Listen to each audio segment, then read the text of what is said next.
Tamil cinema நேயர்களுக்கு அன்பு வணக்கம். Welcome to MP3. இந்த ஷோல இன்னைக்கு வெளியாக இருக்கிற 7 படங்கள்ல என்னென்ன படங்கள் ரிலீஸ் ஆகிருக்கு, எந்த படங்களுக்கெல்லாம் அதிக எதிர்பார்ப்பு இருக்கு அப்படிங்கிறத இந்த ஷோல நம்ம பார்க்க போறோம்.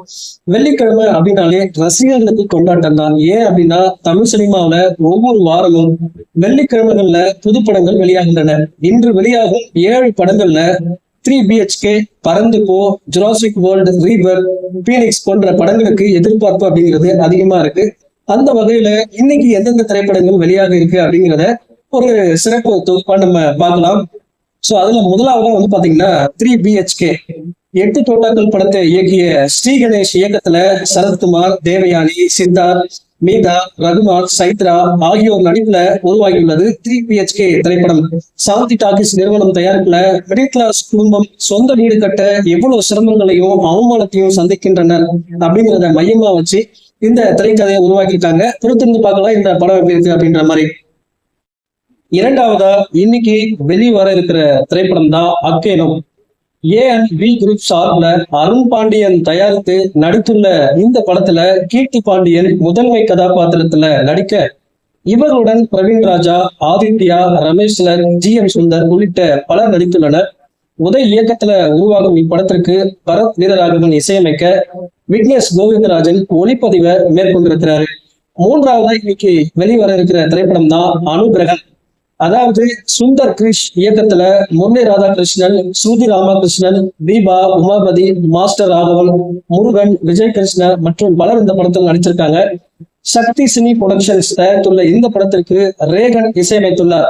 மகன் தனது தந்தையின் கனவை நனவாக்குவதற்காக காலத்துல பின்னோக்கி பயணிக்கும் ஒரு கால பயண கதைக்களத்துல எதிர்பாராத திருப்பங்களுடன் மற்றும் உணர்ச்சி ஆழத்தை வைத்து உருவாக்கியுள்ள திரைப்படம் தான் இந்த அனுகிரகன்.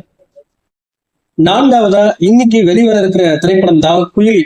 அறிமுக இயக்குனர் முருகசாமி இயக்கத்துல உருவாகி இருக்கிற இந்த குயிலி திரைப்படத்துல ஒரு தாயும் வைராகியம் மிக்க போராட்டத்தை எடுத்துக்காட்டும் விதமாக மதுவின் தீமைகளை குறித்து விழிப்புணர்வை ஏற்படுத்தும் வகையில இந்த கதையை உருவாக்கியிருக்காங்க. பொறுத்திருந்து பார்க்கலாம் இந்த படம் என்ன மாதிரியான ஒரு தாக்கத்தை ஏற்படுத்துது அப்படிங்கிற மாதிரி. அடுத்ததா ஐந்தாவதா இன்னைக்கு வெளிவர இருக்கிற திரைப்படம் தான் பறந்து போ. இயக்குனர் ராம் இயக்கத்துல மிக்சி சிவா, அஜி வர்கீஸ், அஞ்சலி கிரேஸ் மற்றும் பலர் நடித்திருக்கிற இந்த படத்துல தந்தைக்கும் மகனுக்கும் இடையேயான உணர்வுகளை பேசும் படமா இந்த படம் உருவாயிருக்கு. இந்த திரைப்படத்தை GKS bros production, Jio Hotstar, 7 Seas, 7 Inch production ஆகிய நிறுவனங்கள் இந்த படத்தை தயாரிச்சிருக்காங்க. இந்த படத்துக்கு மிகப்பெரிய எதிர்பார்ப்பு அப்படிங்கிறது இருக்கு. பொறுத்திருந்து பார்க்கலாம் இந்த படம் என்ன மாதிரியான தாக்கத்தை ஏற்படுது அப்படின்ற மாதிரி. ஓகே கைஸ், ஆறாவதா நம்ம பார்க்க போற திரைப்படம் தான் பீனிக்ஸ். அனலாமிசு இயக்கத்துல விஜய் சேதுபதியின் மகன் சூர்யா முதலாக ஹீரோவாக நடித்திருக்க படம் தான் பீனிக்ஸ். பிரேம் மேன் பிக்சர்ஸ் தயாரிக்கும் இந்த படத்துல வரலட்சுமி, சரத்குமார், நடிகர் சம்பத் ஆகிய முக்கிய கதாபாத்திரங்களே இந்த படத்துல நடிச்சிருக்காங்க. சாம் CS இந்த படத்துக்கு இசையமைத்திருக்காரு. ஆக்ஷன் கதைக்களத்துல உருவாகிருக்கிற இந்த திரைப்படம் ரசிகர்கள் மத்தியில நல்ல வரவேற்பை பெறும் அப்படிங்கிற மாதிரி எதிர்பார்க்கப்படுது. பொறுத்திருந்து பார்க்கலாம் இந்த படம் என்ன மாதிரியான தாக்கத்தை ஏற்படுத்துது அப்படின்ற மாதிரி. ஏழாவதா நம்ம பார்க்க போற திரைப்படம் தான் ஜுராசிக் வேர்ல்டு, ரீபர்த். உலக அளவுல வரவேற்பை பெற்ற ஜுராசிக் வேர்ல்டு திரைப்படத்தின் புதிய பாகம் ஜுராசிக் வேர்ல்டு ரீபர்த் இந்தியாவில இன்னைக்கு வெளியாக இருக்கு. பிரபல ஹாலிவுட் இயக்குனரும் எழுத்தாளருமான டேவிட் கோப் கதை எழுத கரெக்ட் எட்வர்ட்ஸ் இந்த படத்தை இயக்கியிருக்காரு. யூனிவர்சல் பிக்சர்ஸ் தயாரித்துள்ள இப்படத்துல ஜோனத்தன் பெய்லி, அவெஞ்சர்ஸ் நாயகி ஸ்கார்லெட் ஜான்சன், மானுவல் கார்சியா ஆகியோர் முக்கிய கதாபாத்திரங்கள் நடிச்சிருக்காங்க. ஓகே கைஸ், இந்த 7 படங்கள் ரிலீஸ் ஆகிருக்கு. இந்த 7 படங்கள்ல எந்தெந்த படம் மிகப்பெரிய வெற்றி பெறுது அப்படிங்கிற மாதிரி நம்ம பொறுத்திருந்து பார்க்கலாம். அடுத்த அப்டேட்ல சந்திக்கிறேன். நன்றி, வணக்கம்.